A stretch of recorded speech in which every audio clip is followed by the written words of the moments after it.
છો એટલે તમારા માટે ખાલી સમજવાનું છે. હવે આપણે સમજી લઈએ. પ્રયોગનું નામ હતું આગ ખાવી. શું નામ હતું? અથવા તો અંગારા ખાવા, આવું કહેતા હોય છે. જો હકીકતમાં મારી પાસે કપૂરની ગોટી હતી. શું હતી?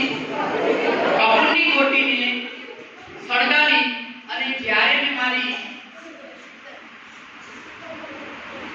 જીભની અહીંયા ઉપર મૂકી એટલે આગ ચાલુ હતી. હા કે ના?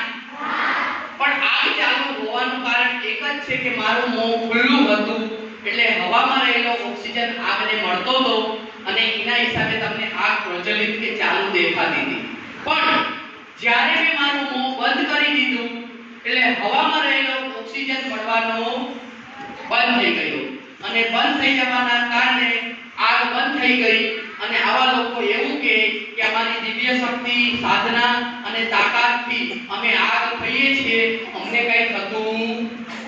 તો દરેકને પ્રયોગ સમજાઈ ગયો?